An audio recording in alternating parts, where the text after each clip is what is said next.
তো আইইউপিএসসি নোমেনক্লেচার কি বলেছিল? IUPAC name of PT NH3 whole 3 Br NO2 CL CL, এটা হচ্ছে আমাদের নিট পিআইকিউতে। তাহলে আমাদের এইগুলো কীভাবে নামকরণ করা হয় দেখো তো। ট্রায়ামিন ব্রোমো নাইট্রো, বি এর পরে কোনো দিন এন আসে অ্যালফাবেটিক্যাল অর্ডারে, এ বি সি ডি করে তুমি দেখো, বি এর পরে কোনো দিন এন এর পরে কোনো দিন সি আসবে? আগে তো সি আসছে, তাহলে এটা কেটে গেল। ট্রায়ামিন ক্লোরো ব্রোমো নাইট্রো প্লাটিনাম, এইভাবে তুমি দেখবে যে ক্লোরো ব্রোমো আগে সি আসবে, সি তো আগে আসবে না, আগে তো বি আসবে তারপরে সি আসবে, তাহলে এটা কেটে গেল। তাহলে আমাদের আনসার হচ্ছে এ। কীভাবে আনসারে এটা কীভাবে আমরা নোমেনক্লেচার করি ভালো করে দেখো। যদি আমার Br NO2 এগুলো যদি আমাদের অ্যানায়নিক পার্টে থাকতো, প্রথম পার্টটায় কী বলবো? ক্যাটায়ন। সবসময় প্রথম পার্টটায় কী বলবো? ক্যাটায়ন।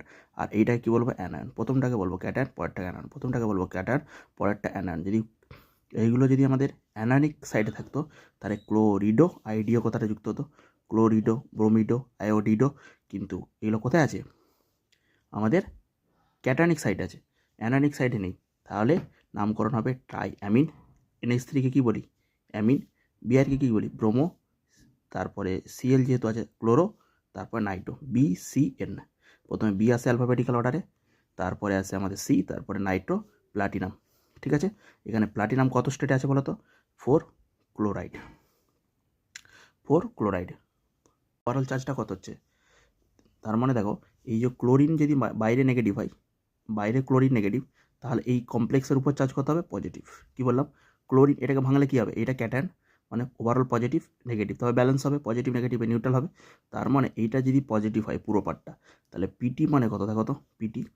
পিটি মানে হচ্ছে ব্রোমিনের জন্য 1, X-1, ক্লোরিনের জন্য 1, নাইট্রোর জন্য 1, আর ওই দিকে +1। তাহলে 1 2 3 ওই পাশে গেলে X1 +4, এই +4 হচ্ছে পিটির অক্সিডেশন স্টেট। তাহলে পিটির অক্সিডেশন স্টেট কত হলো? আমাদের +4, এটা অক্সিডেশন স্টেট, ওই জন্য 4, তারপরে ক্লোরাইড। এবারে দেখো বলেছিল নিটে 2019 এসে, what is the correct electronic configuration of the central metal atom K4Fe6 crystal ফিল্ডে? ক্রিস্টাল ফিল্ডে কী হয় বারবার বলেছি, নিচে থাকে T2G, অক্টাহেড্রাল ফিল্ডের কথা বলেছি, উপরে থাকে ইজি, নিচে থাকে T2G। ডিতে কটা অরবিটাল থাকে? 5টা, 1 2 3 4 5, 3টে 2টো 5টা। যেহেতু K4Fe6, এখানে Fe কত স্টেট আছে? এখানে X বা সমান হচ্ছে +2, দেখবে ক্যালকুলেশন করে +2। তার মানে কি এটা কি? D6 system. Fe+2 এটা কত সিস্টেম? D6 system. তার মানে যেহেতু আমার স্ট্রং ফিল্ড লাইগ্যান্ড CN আছে, তাহলে এটা হচ্ছে T2-6 হয়ে যাবে। এই এনার্জি গ্যাপটা অনেকটা বড়, মানে এখানে ডেল্টা ও গ্রেটার দেন পেয়ারিং এনার্জি, এটা ইলেকট্রনগুলো এখানে যেতে পারবে না, নিচেই পেয়ার আপ অবস্থায় থাকবে, ওই জন্য